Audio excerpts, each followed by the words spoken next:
नमस्कार, आपके साथ मैं रोहित कुमार। आप न्यूज फॉर नेशन पर। दुनिया की सबसे कद्दावर महिला नेताओं में शुमार शेख हसीना के दिन लद गए हैं। बांग्लादेश की प्रधानमंत्री के पद पर काबिज शेख हसीना ने देश छोड़ दिया है और अब सेना ने पुष्टि कर दी है कि शेख हसीना ने इस्तीफा दे दिया है। वहां पर आरक्षण के मुद्दे पर जारी प्रोटेस्ट के हिंसा में बदलने के बाद से ही लगातार वहां पर उन पर दबाव था और उसके बाद ये खबर सामने आ रही है। सेना प्रमुख ने वहां पर इसकी जानकारी दी है कि शेख हसीना ने इस्तीफा दे दिया है। वहां पर अब अंतरिम सरकार बनाने की कवायद जो है सेना की तरफ से शुरू कर दी है। राष्ट्रपति से मिलने जा रहे हैं और शेख हसीना के बारे में खबर यह है कि वो सेना के विशेष विमान से बांग्लादेश छोड़कर के भारत के लिए रवाना हो गई हैं। हालांकि इसकी पुष्टि फिलहाल नहीं की गई है। बता दें कि पूरा मामला जो है बांग्लादेश का है, जहां पर भीषण आगजनी और हिंसा के बीच हालात बेहद खराब हो गए हैं। लोग सड़कों पर उतर गए हैं, जगह जगह हिंसा हो रही है। सरकारी संपत्तियों को भी आग के हवाले किया गया है। इस बीच बांग्लादेश की प्रधानमंत्री शेख हसीना ने इस्तीफा दे दिया है और ये बड़ी खबर सामने आ रही है। ढाका ट्रिब्यून की खबर के मुताबिक शेख हसीना ने प्रधानमंत्री पद से इस्तीफा दिया है, जिसकी पुष्टि भी अब आर्मी ने कर दी है।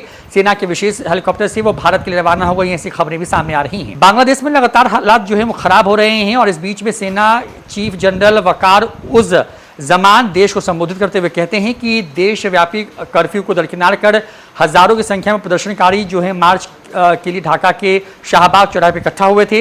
इससे पहले रविवार को हिंसा में 100 से अधिक लोगों की जो है मौत हुई थी। बांग्लादेश के हालात ठीक है वैसे ही बनते जा रहे हैं जैसे कि कुछ समय पहले पाकिस्तान के थे। पाकिस्तान की तरह ही अंदरूनी किला से जूझ रहे बांग्लादेश में लॉन्ग मार्च का जो है आह्वान किया गया था। छात्र नेताओं ने प्रधानमंत्री शेख हसीना के इस्तीफे की मांग को लेकर के सविनय अवज्ञा आंदोलन की घोषणा की थी।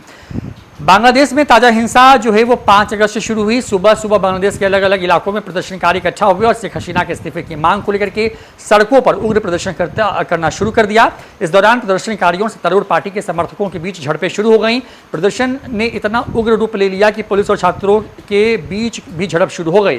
सुरक्षा बलों ने हिंसक भीड़ को तितर बितर करने के लिए आंसू गैस के गोले और स्टन ग्रेनेड दागे। इस हिंसा में कई पुलिसकर्मियों की भी मौत की खबर सामने आती रही। बांग्लादेश में हिंसा को देखते हुए भारत सरकार ने भारतीय नागरिकों को पड़ोसी देश में यात्रा न करने को लेकर के एडवाइस जारी की है। वहीं से साथ साथ मौजूदा दौर में बांग्लादेश में मौजूद सभी भारतीय नागरिकों को अत्यधिक सावधानी बरतने की अपील की गई है।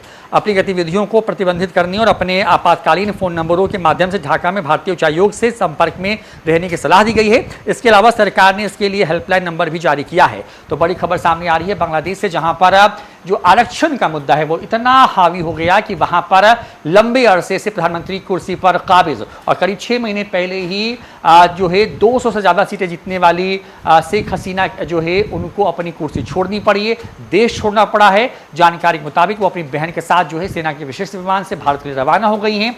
हालांकि वो इस वक्त कहाँ हैं इसकी जानकारी या फिर आधिकारिक तौर पर इसकी पुष्टि नहीं की गई। भारत की भी नज़र बांग्लादेश से बिगड़ते हालात पर है, क्योंकि बांग्लादेश का एक बड़ा हिस्सा जो है वो भारत से जुड़ता है और भारत और पश्चिम बंगाल जो है जो राज्य है वहाँ से बांग्लादेश को लेकर के जो है कई गेटवेज हैं। कई बार वहाँ से जो है इलीगल इमिग्रेशन होने की खबरें भी सामने आती रही हैं। तो ऐसे में भारत सरकार की भी इस पूरे मामले पर जो है पैनी नजर है और इस बीच में लगातार सेना प्रमुख ने वहां पर लोगों से अपील की है कि उनकी सभी मांगों को मान लिया गया है और फिलहाल शांति व्यवस्था को कायम करने में तमाम लोगों से वहां के सेना प्रमुख ने अपील की है। फिलहाल इतना ही। देखते रहिए न्यूज़ फॉर नेशन। नमस्कार।